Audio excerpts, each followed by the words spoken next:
Hello student, स्वागत है हमारे इस YouTube channel Shrivastava extra solution में। हमारी आशा है आप लोग स्वस्थ ही होंगे।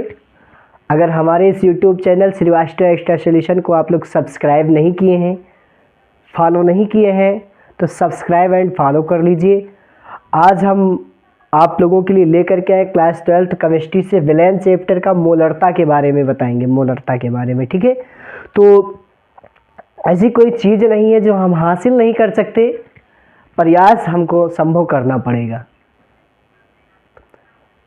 तो क्योंकि सबको मालूम है कि हम एक छोटी सी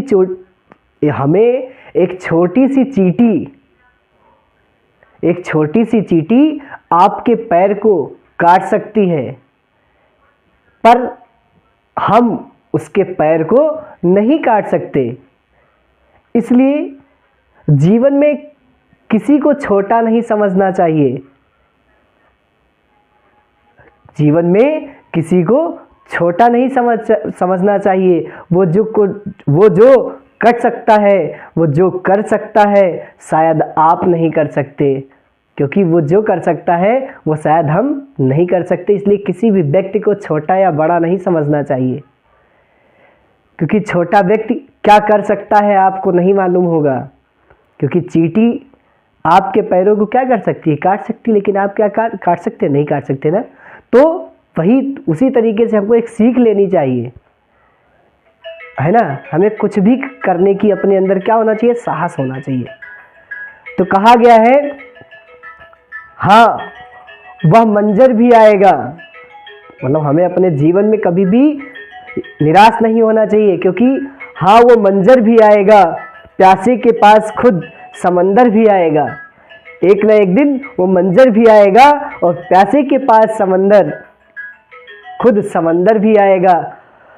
बस थक कर न बैठ ए मंजिल के मुसाफिर, बस थक कर न बैठ ए मंजिल के मुसाफिर। मंजिल भी मिलेगी और मिलने का मज़ा भी आएगा, मंजिल भी मिलेगी और मिलने का मज़ा भी आएगा। तो हम आप लोगों के लिए लेकर के आए क्लास 12th केमिस्ट्री मोलरता के बारे में। ठीक है, तो मोलरता की परिभाषा होती क्या है, पहले वो समझते हैं।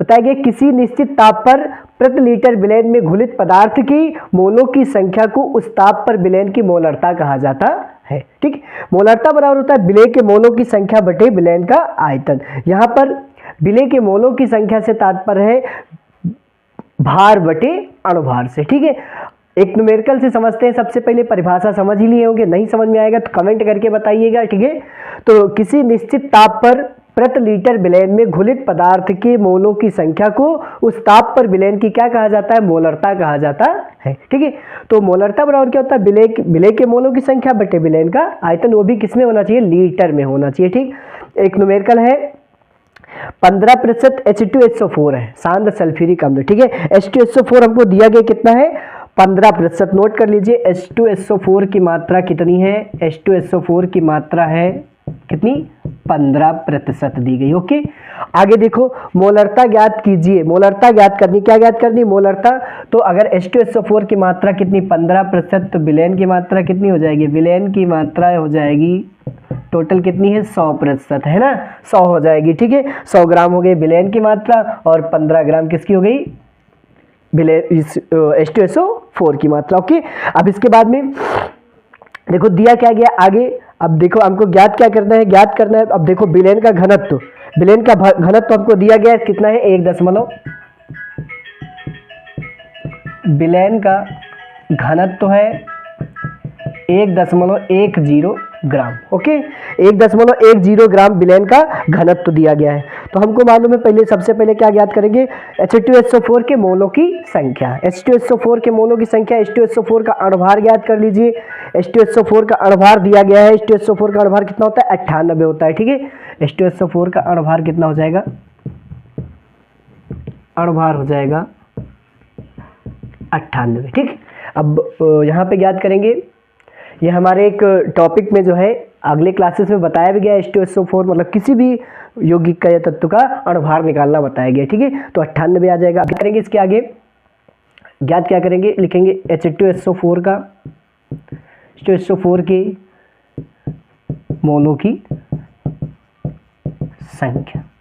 H2SO4 का भार कितना दिया गया, 15 है ना। H2SO4 का भार बटे अणुभार हमने बताया ना, भार बटे अणुभार, ब्लैक का भार बटे अणुभार, तो भार बटे अणुभार हो जाएगा, ठीक है। तो भार कितना दिया गया, भार दिया गया कितना है, 15 ग्राम है H2SO4 का। अणुभार कितना हो जाएगा, अणुभार कितना हो जाएगा इसमें, अणुभार बताया हमने 98, ठीक है। इसको डिवाइड कराओगे, 98 को डिवाइड कराया जाएगा लगभग 98, 0.दशमलव लगाया जाएगा, 0 बढ़ाया जाएगा तो कितना आएगा, 0.153 आ जाएगा, ठीक है। एक बार ले जाएंगे फिर 5 बार जाएगा, ठीक है। यह आ गया H2SO4 की मोलों की संख्या। इसके बाद में 100 ग्राम विलयन का आयतन बराबर क्या होता है, आयतन बराबर होता है भार बटे घनत्व, वहां से ज्ञात किया जाएगा, ठीक। तो आयतन बराबर लिखेंगे 100 ग्राम विलयन का आयतन, है ना, क्योंकि विलयन का आयतन होता है तो विलयन इसमें क्या है, 15% H2SO4 विलयन की मोलरता दी गई, H2SO4 की मोलरता दी गई, तो विलयन का मतलब 100 ग्राम हो जाएगा। तो 100 ग्राम विलयन का आयतन बराबर क्या हो जाएगा, भार बटे घनत्व, या लिख देंगे मात्रा बटे घनत्व हो जाएगा, ठीक है। तो मात्रा बटे घनत्व हो गया, तो मात्रा कितना दिया गया, 100 दिया गया है, मात्रा कितनी, भार कितना है, 100 ग्राम है, विलयन की मात्रा कितनी है, 100 बटे में घनत्व इसका दिया गया है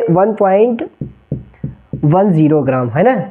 इसको डिवाइड कराया जाएगा, दशमलव 2 अंक बाद हटाया जाएगा, ऊपर उतने 0 बढ़ जाएंगे तो कितना आएगा, 110 हो जाएगा, है ना।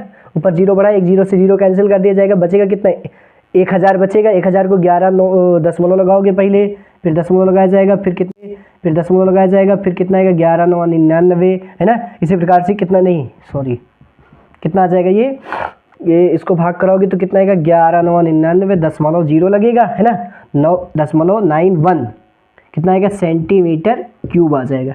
इसको लीटर में चेंज करने के लिए, लीटर में चेंज करोगे तो कितना हो जाएगा, 1000 डिवाइड करा दिया जाएगा तो कितना आएगा, 0.091 लीटर हो जाएगा, ठीक है। 0.091 लीटर हो जाएगा, ठीक। अब विलयन की मोलरता फार्मूले पे चले जाओगे तो विलयन की मोलरता बराबर हो जाएगा, मोलरता बराबर परिभाषा लिखिए, विलय के मोलों की संख्या बटे विलयन का आयतन। विलय के मोलों की संख्या हमने ज्ञात की, कितना है, 0 लिख देंगे। कोई दिक्कत, कोई समस्या आप लोग कमेंट बॉक्स में अवश्य बताइएगा। 0.153 हो जाएगा मोलों की संख्या, और इसका विलयन का आयतन ज्ञात कर लिया हमने, कितना, 0.091 आ जाएगा, 0.091 लीटर, ओके। तो इसको भाग कराओगे तो कितना, 0.09, दशमलव कैंसिल कर सकते हो ना, दशमलव कैंसिल हो जाएगा तो कितना बचेगा, 91 बचा। 91 अगर है तो कितनी बार जा सकता है, एक बार जाएगा, है ना।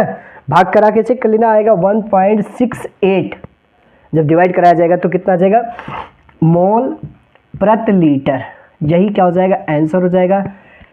तो हमारी आशा है आप लोगों को ये जो टॉपिक बताई गई आप लोगों के विधिवत समझ में आई होगी। अगर नहीं समझ में आए तो कमेंट बॉक्स में बताइएगा, हम अपने अगले क्लासेस में आप लोगों को अच्छे से ढंग से समझाया जाए, है ना।